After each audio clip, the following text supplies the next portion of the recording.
Hola, ¿qué tal amigos de YouTube? En este caso vamos a ver las propiedades de los ángulos.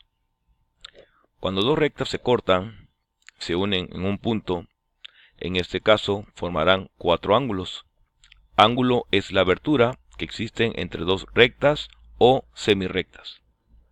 Aquí tenemos el ángulo A o B. Dicho ángulo es un ángulo agudo, puesto que es menor de 90 grados.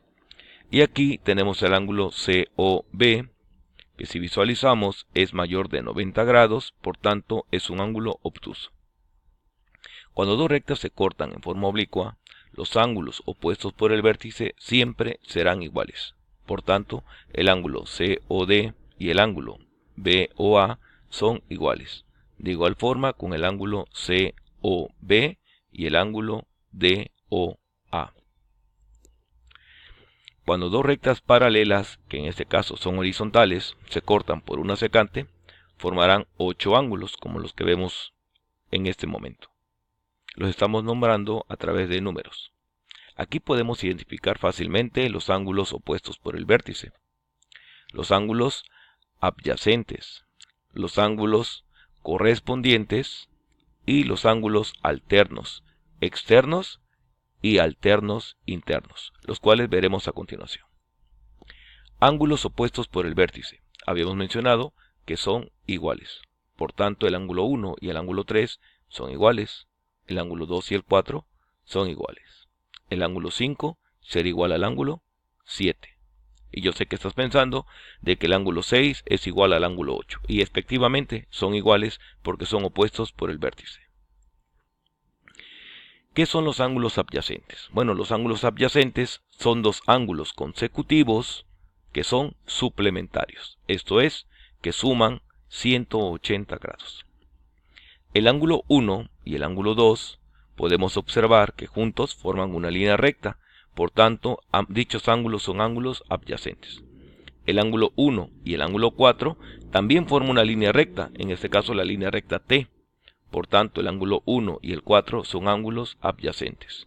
De igual forma, el ángulo 6 con el 7, el ángulo 5 con el 6, con la recta horizontal N, el ángulo 5 con el 8, con la recta oblicua T.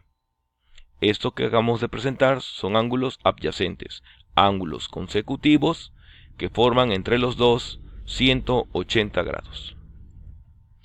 Ángulos correspondientes. Los ángulos correspondientes son aquellos que guardan la misma posición entre dos rectas paralelas, por tanto, son siempre iguales. El ángulo 2, si observamos aquí, detenidamente, tiene la misma posición que el ángulo 6. Por tanto, el ángulo 2 y el ángulo 6 son correspondientes y son iguales. El ángulo 4, que está debajo de la recta, con la oblicua, tiene la misma posición que el ángulo 8, si lo podemos observar. Estos ángulos son correspondientes y por tanto son iguales. Los ángulos alternos externos. Bueno, para empezar, los ángulos externos serían los que están por fuera de las líneas paralelas, el 1, el 2, el 8 y el 7. Los ángulos alternos serían el ángulo 1, 2 no, 7 sí, 8 no. Por tanto, el ángulo 1 y el ángulo 7 son ángulos alternos y están en la parte de afuera, por lo tanto son alternos externos. El ángulo 2 con el ángulo 8 también sería ángulos alternos externos y ellos son siempre iguales. En la parte de aquí adentro podemos observar otros ángulos, los cuales son ángulos internos. Y si están ubicados en formas alternadas, se dice que son iguales. El 4 es alterno al 6 y el 3 es alterno al 5. Esto determina que dichos ángulos son iguales, el 3 con el 5 y el 4 con el 6. Si te gustó, te invito a suscribirte a mi canal de YouTube y compartir con tus amistades. No te olvides de entrar a Olmo Matemático y recibir notificaciones.